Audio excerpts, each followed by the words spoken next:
So this squared round that we're going to be doing is now going to be on a pitch. So you can see that it's offsetting this way. And as we turn it, you can also see that it's offsetting this way, as depicted by this particular view. It's going to be 5 inches tall. We're going to cut it off on a 30-degree angle. And we're going to develop this particular squared round using what's called the centerline method. The centerline method gets its name from the fact that the fitting that we're making has to be on center at least one way. Now you look at this one and it's offsetting in 2 different directions and you go, well, how can we use the centerline method? When it comes to square, rectangular to round fittings, as long as our center of the circle falls within inside our rectangle or square, then we can adapt it to work for the centerline method. And the way that we do that is we make sure that as far as the center is concerned, we create our seam location from the center of our circle. So instead of having the seam center of the back here, or side, sorry, and creating a seam here, we must have it so that it is on center with our circle. Now I've drawn the plan view down here. We're still looking at the top view. Typically we would have it up there, of course, but I drew it down here just more for clarification so that you can see exactly what we're doing. But when we do this, we're basically going to create one side of the squared round over this distance and the other side over this distance. So technically what we're doing is we're making it work for 2 separate squared rounds, and then we're going to put it together in the end. So that's more for clarification than anything else. What we're going to do is we're going to create a modified plan view up here so that we can work off of that elevation view. So we're going to identify our points, same as we've done before. We know that this is going to be A, B, going to the back. We also know that we have S, so we got C and S and D over here. So in order to get started here, looking back down at this particular view, this being C and this being D, that's the side that we're going to start with. And we're going to be triangulating over this distance, which happens to be 1 inch. If it's offsetting down that 1 inch, what we have here, and then we have our 2 inch to center because this is a 4 inch round, and then we have our other 2 inch. So I don't need to draw this, but I do need to understand where we're getting those dimensions from. So I know that that's 3 inch and I know that that's 1 inch. So C and D are going to be done over the 1 inch, and A and B are going to be done over 3 inch. And we can identify our seam location here as well. So we're going to set up a modified elevation view here in order to be able to work off the centerline method. So I'm going to start off here, first of all, coming off here with 1 inch.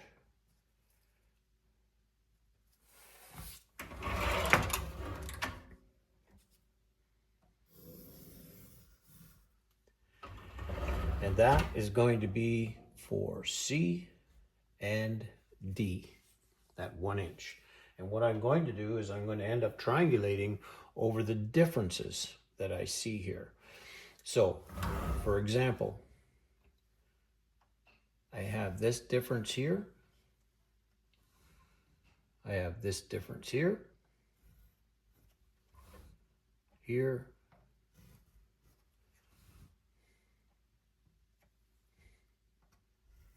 here, and here. So we're going to identify our points. We know we have 1, 2, and 12, 3 and 11, 4 and 10, 5 and 9, 6 and 8, and 7. So over here somewhere, we're going to start off with our line.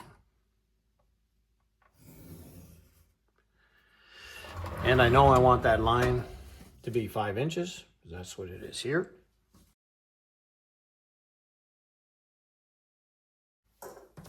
So we know that each corner handles its quarter of the squared around. These are now going to represent our foreshortened lengths that we're going to triangulate over. So the two rules still apply. We need two knowns to find the third unknown. In this particular case, the known that we're going to try and find is going to be 4. And that's because that's the only 2 points that they share together. And we're going to follow rule number 2. Except now what we're going to do is we're going to take the foreshortened length from the elevation. I'm going to place it on its right angle triangle. And I'm going to identify it as C to find 4. And there's the amount that we have left. So we've subtracted 1 inch basically from every part of this circle. So we're going to triangulate over the difference that we have. So that's going to be that distance right there. And we're going to go C, and we're going to scribe our arc. Then we're going to do the same thing for D. We're going to take the foreshortened length from the elevation. We're going to put it on its right angle triangle. And we're going to go from D to find 4. And again, there's the amount that we're going to triangulate over. And we're going to go from D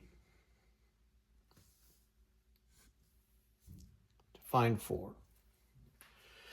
Now it doesn't matter which way I start, so I'm going to go from C to 3. So we take the foreshortened length, we place it on its right angle triangle, we identify it as C to find 3, and we triangulate over what's left, the difference. And we go from C and describe the arc. We take our chord distance from around our circle to find 3. To find 3. Then we're going to go from C to 2. We take the foreshortened length, we place it on its right angle triangle. We're going to identify it as C to find 2. But if you notice here, in this particular instance, and it doesn't always happen this way, that it is actually on the same point. So that simply means that this distance that I just took is a true length. So we can just simply take it and put it over here and scribe the arc. And step off our chord distance to find 2. Then we're going to go from C to 1. Take the foreshortened length, place it on its right angle triangle. We have C to find 1. And now we're going to triangulate over the difference. So we have to come all the way down to here. We're C1. And then we go from C and describe the arc. And we're going to go from 2 to 1. Now, in order to get back to our seam location, we know that the distance back to our seam, because that is actually also representing my seam location at this particular point right here. That's represented here, down here as well. If I was to number this, that would be 1. So you can see 1 and S are on the same line down here. So that would be that particular location, because this is representing this part of my plan. So that means from C back to my seam is going to be this distance here, which is going to be that 1 inch. So we're going to go from C, inscribe that 1 inch. And the nice thing about the center line method is the last line here going back to my seam is always going to be a true length. because it's a straight line coming off of there. So we can go from 1, describe the arc, to find our seam location here.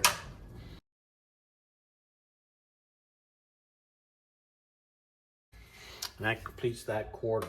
So now we can go over to the other side. So now I can go from D to find 5.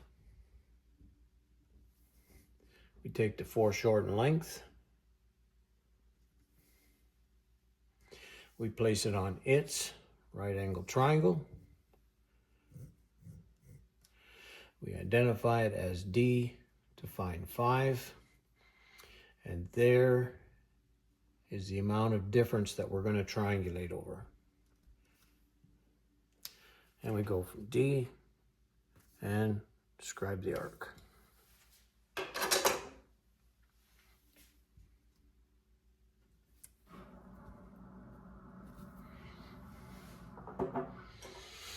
Then we're going to go from D to 6. We take the foreshortened length, we place it on its right angle triangle. We identify it as D to find 6. And again, when I go to look for the difference, they're all sharing the same point. So that obviously means there's nothing to triangulate over. It's going to be a true length. We can go from D and describe the arc.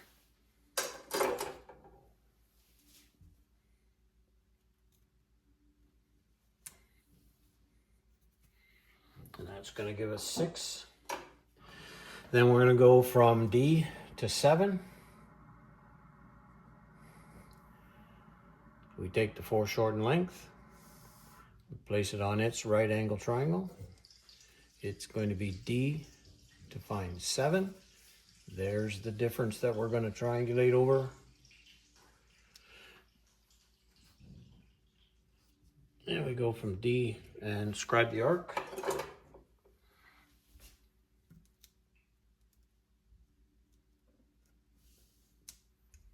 To get 7. And just like we started before, the last line with the center line method is always a true length line, so that's always nice. So I can go from 7 to D, or seam, and describe the arc.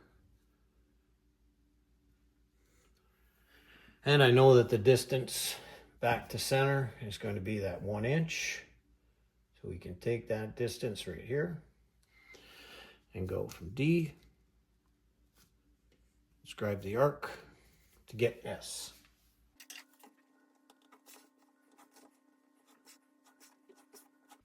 And it gives me that half the pattern.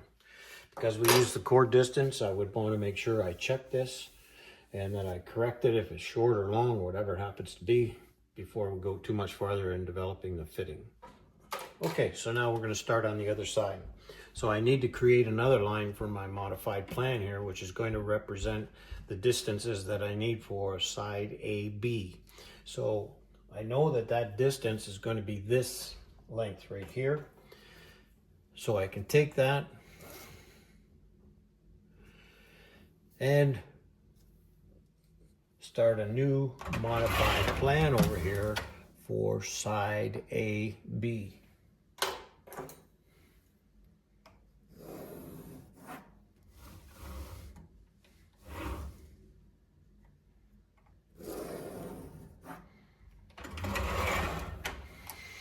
So this is going to be for side A and B. And what I'm interested in here is the difference that we see as we triangulate over that side. So I'll draw this in with different color here so it makes it a little bit more visible. So these are the differences that we're going to triangulate over using the center line method.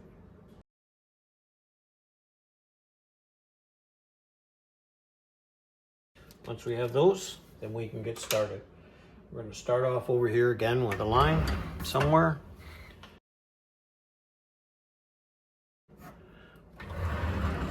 That's going to represent A and B for our 5-inch line.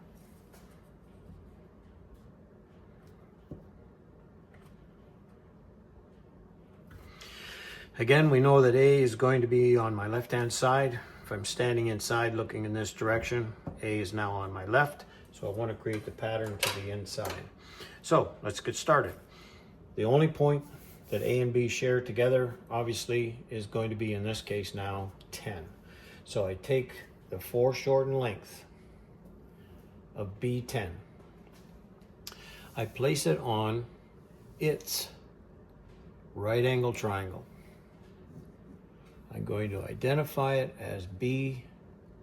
And we're going to triangulate over that difference that we see here for B10. And we're going to scribe the arc. And we're going to do the same thing for A. We take the foreshortened length. We place it on its right angle triangle. We're going to identify it as A10. And we're going to triangulate to find the true length. And we're going to go from A and scribe the arc. Now we've got 10. Now it doesn't matter which side I start with, so we'll start on this side. We're going to now go with B to 11. We take the foreshortened length. We place it on its right angle triangle. We're going to identify it as B11. And we're going to triangulate over the difference that we see in this modified plan. And now we go from B and scribe the arc. We're going to use the chord distance. Again, we're going to make sure that we use the correct chord distance for these so that we can get as accurate as possible to give us 0.11. We're still going to have to check the circumference when we're done. Then we're going to take the distance from now B to 12. We put it on its right angle triangle. We identify it as B to 12. And we triangulate over that difference that we see here, B12.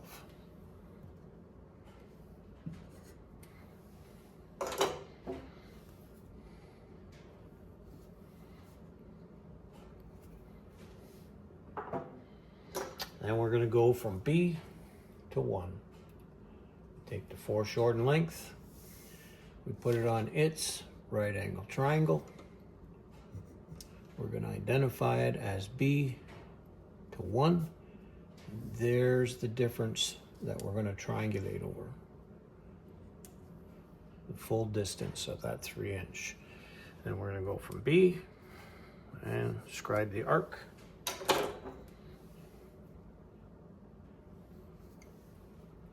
To find 1. Now we're going to go from 1 back to our seam. The nice thing about this, again, is it's always a true length that we're going to end up with. So I can simply take that distance that we have here and I can go from 1 down. And we know that the distance from B to my seam is going to be this 3-inch. So that's going to give me my seam location.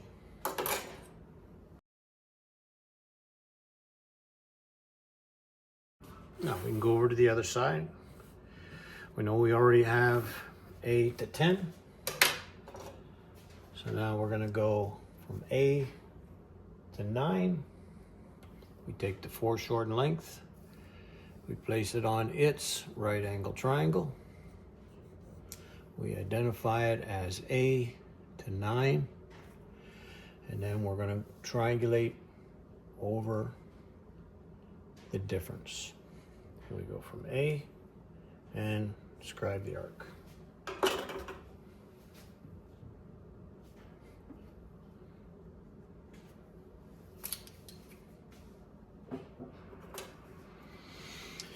Then we're going to go from A to 8. We take the foreshortened length, we place it on its right angle triangle, we identify it as A to 8, and then we triangulate over the difference. we go from A and scribe the arc.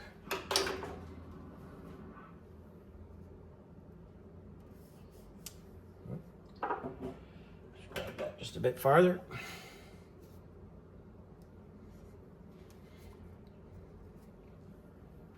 To 8. Then we're going to go from A to 7. Take the foreshortened length, place it on its right angle triangle, identify it as A to 7, and we're going to triangulate over that distance to find the true length for A7.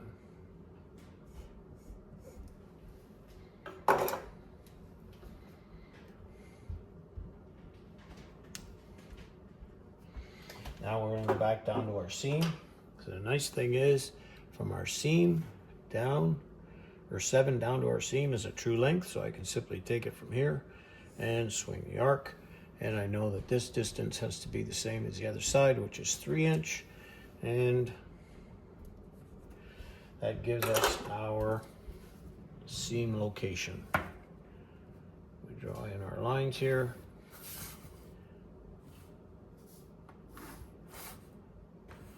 And that completes this pattern. Again, we check the circumference, correct it, draw in our lines, put our allowances on as required, and this particular one is complete. So the only difference here is the fact that now my seam is not on center of this side. I created it this way so that I could use this particular method in order to develop the pattern.